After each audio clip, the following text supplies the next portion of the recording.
Joining us right now is House Foreign Affairs and House Financial Services Committee member, New York Congressman Lee Zeldin. Congressman, good to see you this morning. Good to see you. Your expectations on this economy. I know this is one quarter, so where do we go from here? But what are you expecting from this quarter?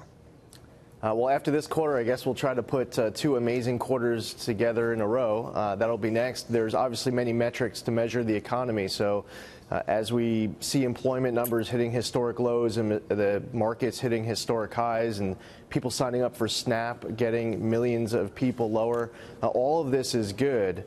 So, we want to see a really great GDP number. For those who are rooting for our country, what's pretty amazing is, you see headlines this morning from the New York Times saying, why the GDP numbers may be too big.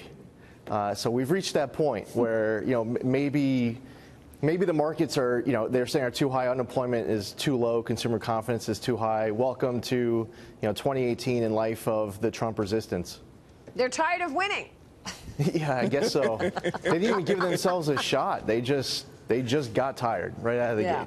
Yeah, well, what does this mean for the year, though? You say you're going to put 2 quarters of strong growth together. Do you think we'll see 3% for the year? Is that what you're expecting?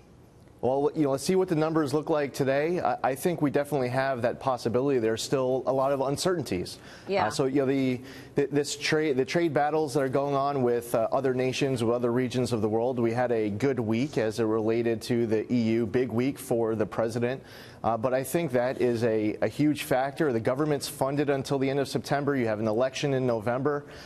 So we have from domestic politics to just decisions that are being made by individual corporations and their ability to expand to markets abroad. So there are many factors over the course of the second half of the year. And what's most important is, it really isn't Congress. It's not government that is going to decide this alone. But I think the biggest factor that's at play is certainly the future of these trade battles going on in the second half of the year. Well, that's right. And James, even in the Journal today, good story about how some lawmakers now are worried that this trade spat that we're talking about is going to impact their reelection chances. You've got Andy Barr in Kentucky worried about bourbon makers who are facing higher expenses, yep. Or Representative Huizenga, both of whom are mentioned in the Journal story, worried about higher raw material costs. So while we have growth on one end of the spectrum, you also have worries that that growth goes away because of these tariffs.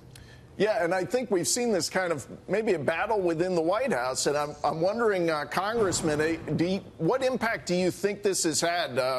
Maria mentioned Congressman Barr, obviously others this week saying this trade fight is not good for growth, it's not good for our farmers or factories. Well, you have members who do an exceptional job sticking up for their districts, for their constituents, for employers, employees in their district.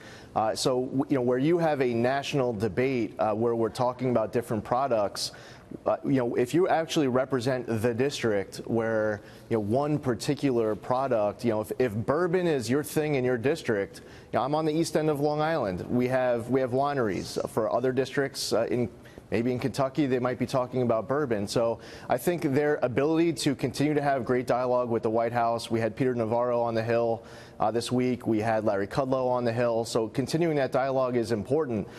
There is an ability here to achieve a better result where within weeks from now or months from now, certain threats of tariffs don't have to actually happen. And maybe what you end up seeing, like what we saw this week with the EU, is that you'll have barriers on the other end where, for people who are fighting for their home districts now, maybe as you get closer to November, some of these people who are fighting hard for their districts will actually have wins to be talking about. But, really it's uncertainty at this moment because we're still working really hard to secure that concession from some of these other nations in hugely risky, high-stakes negotiation, but certainly with America's best interest at heart. But, I think the election isn't today. They're doing a good job fighting for their district. Hopefully by November, they'll be able to talk about a win, but that's not certain. So even if it's not by November, maybe at some point, this year. In the months ahead, whether it's China, whether it's friend or foe, we're able to figure out, how to secure some of the concessions on there and to bring down walls abroad. Yeah, but what about immigration, Congressman? Now we understand that this is becoming the leading issue for the midterms.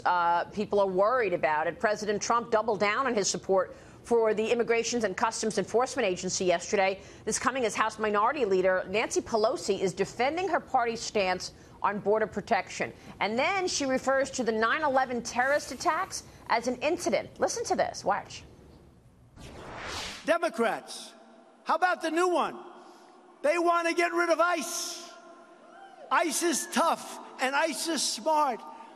And they go in and they knock the hell out of MS-13. We have a responsibility to protect our borders. Let's make no mistake about that. And Democrats have been strong on that point, all of our borders. In fact, I said to some of you before that when we had the 9/11 incident and the commission was formed and they made their recommendations, they made recommendations to protect America. But the Republicans would never take them up. Congressman, your take on this? Well, I mean, she's getting sicker each day. I do support her for minority leader. I think what's really telling is that as you have this move more and more towards this Democrat socialism, where you might have people who are telling that woman who beat Joe Crowley in the primary to wait her turn, that she should get along with Joe Crowley better, that she's not helping their cause for November. Notice that substantively, when they speak up on the policies that she's talking about, they're actually in agreement. Especially, see the people who they want the Democratic nomination for president, tripping over each other in supporting this abolish ICE movement. Yeah. It's certainly completely out of touch to, in any way, shape, or form, showing any type of lack of sensitivity and appreciation for the magnitude of the 9/11 attacks. So Pelosi is wrong on that as well.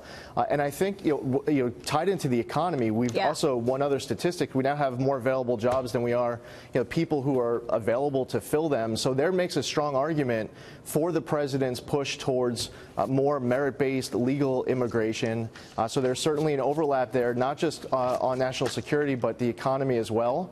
And I think that the voters understand that the Republicans are the ones that are pushing for stronger border security and stronger interior enforcement. They also understand that the Democrats are sitting on their hand. They actually shut down the government last January over it.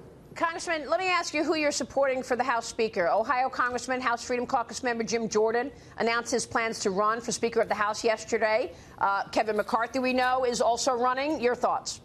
Well, I think it's great that you got in. I'll tell you one thing for sure. I'm not voting for Nancy Pelosi for Speaker of the House. I look forward to sitting down with Jim and Kevin and whoever else decides that they want to step forward and run. I think it's most important for our party between now and November to be working on policy and just continuing to move our country forward and to be as united as possible. There will be a speaker's battle that will take place after the November election. That's good. There'll be a lot of questions to be had. The president as the the leader of our country, the leader of the free world, but also Republican. Yeah, you haven't decided yet, Congressman? No, I haven't. I look forward to sitting down with. Okay. I look forward to it. Yeah, absolutely. And they're both very talented members of Congress who would do an exceptional job. Congressman, it's good to see you this morning. Thanks so much. Always a pleasure. You as well. All right, take care, Maria.